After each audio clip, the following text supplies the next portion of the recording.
আসসালামু আলাইকুম, welcome back my channel. Cooking হাউসের আজকের আয়োজনে শেয়ার করব রুই মাছের ঝোল। অসম্ভব রকমের টেস্টি এবং মজাদার হয় এই রুই মাছের ঝোল রান্নাটা। সাদা ভাত দিয়ে খেতে দারুণ লাগে। আমি এখানে 5 পিস রুই মাছ নিয়েছি আর মাছগুলো খুব ভালোভাবে ধুয়ে পরিষ্কার করে নিয়েছি। এখন এই মাছের মধ্যে দিয়ে দেব পরিমাণ মতো করে লবণ, আর দিয়ে দেব হলুদের গুঁড়া সামান্য পরিমাণ। এখন এই হলুদ লবণ মাছে খুব ভালোভাবে মেখে নেব। চাইলে এখানে একটু মরিচের গুঁড়াও ব্যবহার করা যায়, আমি মরিচের গুঁড়াটা দিলাম না, শুধুমাত্র হলুদ লবণ দিয়েই মেখে নিচ্ছি। খুব সুন্দর করে মেখে নিতে হবে, প্রতিটা মাছে হলুদ লবণ যেন মিশে যায়। মাছে হলুদ লবণ ভালোভাবে মেখে নিয়েছি। এখন এই মাছটা আমি 10 মিনিট মতো রেস্টে রেখে দেব, এতে করে মাছের মধ্যে লবণটা সুন্দর মতো মিশে যাবে। আমি এখানে বড় 3 কোয়া রসুন নিয়েছি, একটা পেঁয়াজ নিয়েছি আর নিয়েছি একটা টমেটো। এখন এই পেঁয়াজ, রসুন এবং টমেটো একসাথে ব্লেন্ডারে ব্লেন্ড করে নেব। পেঁয়াজ, রসুন এবং টমেটো একসাথে ব্লেন্ড করে নিয়েছি। এখন এর মধ্যে দিয়ে দেব পরিমাণ মতো করে লবণ। শুকনা মরিচের গুঁড়া দিয়ে দেব 1 চা চামচ পরিমাণ। ধনিয়ার গুঁড়া দিয়ে দেব 1/2 চা চামচের একটু কম পরিমাণে।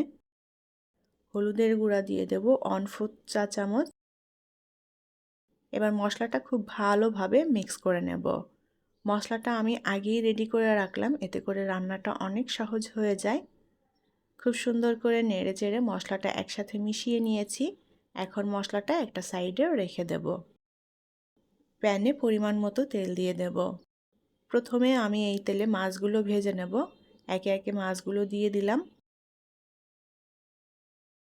মাছগুলো এপিট ওপিট উল্টাপাল্টা করে দিয়ে আমি হালকা লাল করে ভেজে নেব। মাছগুলো কষিয়েও রান্না করা যায়, আমি দুভাবেই রান্না করি, কষিয়ে এবং ভেজে। আজকে ভেজে রান্না করছি। এপিট ওপিট উল্টে দিয়ে মাছগুলো হালকা লাল করে ভেজে নিয়েছি। আর ঝোলের মাছ খুব বেশি কড়া করে ভাজা যাবে না, তাহলে শক্ত হয়ে যাবে, মাছটা খেতে ভালো লাগবে না। মাছগুলো ভাজা হয়ে গিয়েছে, এখন মাছগুলো তেল থেকে তুলে নেব। এবার ওই তেলের মধ্যে দিয়ে দেব কিছুটা কালো জিরা। কালো জিরা ফোড়ন দিয়ে এই মাছের ঝোলটা রান্না করলে খেতে খুবই সুস্বাদু হবে। এখন প্রথমে যে মশলাটা আমি রেডি করে রেখেছিলাম সেই মশলাটা দিয়ে দেব। সুন্দর করে নেড়েচেড়ে এখন মশলাটা ভেজে নেব। অল্প আঁচে ভেজে নিতে হবে যেন মশলাটা পুড়ে না যায়। আমি এখানে পেঁয়াজ বাটা ব্যবহার করেছি, চাইলে পেঁয়াজ কুচিও ব্যবহার করা যাবে এখানে। মশলাটা আমি সুন্দর করে অল্প আঁচে ভেজে নিয়েছি। এখন এর মধ্যে পানি দিয়ে দেব মশলাটা ভালোভাবে কষানোর জন্য। মশলা যত ভালো করে কষানো হবে মাছ রান্নার টেস্টটাও ততটাই ভালো আসবে। রুই মাছের ঝোল অনেকভাবেই রান্না করা যায়। আজকে যেভাবে রান্না করছি এটা খুবই সহজ একটি রান্না, এটা যে কেউ রান্না করে নিতে পারেন। আর এটা খুবই কমন একটি রান্না। রুই মাছ খেতেও কিন্তু খুবই সুস্বাদু, মিষ্টি একটা মাছ, যার কারণে রুই মাছটা অনেকেই পছন্দ করেন খেতে। এখানে রুই মাছের পরিবর্তে অন্য যে কোনো বড় মাছ দিয়ে একইভাবে রান্না করে নেওয়া যাবে। মশলাটা সুন্দর মতো কষিয়ে নিয়েছি, মশলা থেকে তেলটাও ছেড়ে দিয়েছে। এখন এর মধ্যে পরিমাণ মতো ঝোলের পানি দিয়ে দেব। ঝোলটা সুন্দর মতো ফুটে উঠেছে, এখন এর মধ্যে ভেজে রাখা মাছগুলো দিয়ে দেব। ঢাকনা দিয়ে ঢেকে রান্না করে নেব। 5-6 মিনিট ঢাকনা দিয়ে ঢেকে রান্না করে নিয়েছি। এখন মাছগুলোকে একবার উল্টে দেব, এতে করে মশলাটা মাছের মধ্যে সুন্দর মতো মিশে যাবে। আবারও ঢাকনা দিয়ে ঢেকে দেব। আরও 3-4 মিনিট ঢাকনা দিয়ে ঢেকে রান্না করে নিয়েছি। মাছের ঝোল রান্না করা প্রায় হয়ে এসেছে, এখন শেষ পর্যায়ে এর মধ্যে দিয়ে দেব টালা জিরার গুঁড়া।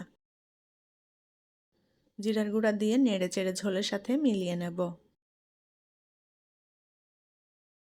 আবারও ঢাকনা দিয়ে ঢেকে দেব 2 মিনিটের জন্য। 2 মিনিট পর ঢাকনা তুলে নিলাম। রুই মাছের ঝোল রান্না করা হয়ে গিয়েছে। আমি ঝোলটা একটু পাতলা টাইপের রেখেছি, আর এই ঝোলটা এরকম একটু পাতলা থাকলে খেতে ভালো লাগবে। মাছের ঝোল রান্না কমপ্লিট, এখন এটা নামিয়ে পরিবেশন করব। তৈরি হয়ে গেল অসম্ভব রকমের মজাদার এবং টেস্টি রুই মাছের ঝোল। সাদা ভাত দিয়ে খেতে দারুণ লাগে, তাছাড়া চাইলে এটা পোলাওয়ের সাথেও কিন্তু পরিবেশন করা যায়। আশা করি আমার আজকের রুই মাছের ঝোল রান্না আপনাদের কাছে ভালো লেগেছে। পরবর্তী রেসিপি দেখার আমন্ত্রণ জানিয়ে বিদায় নিচ্ছি। আল্লাহ হাফেজ।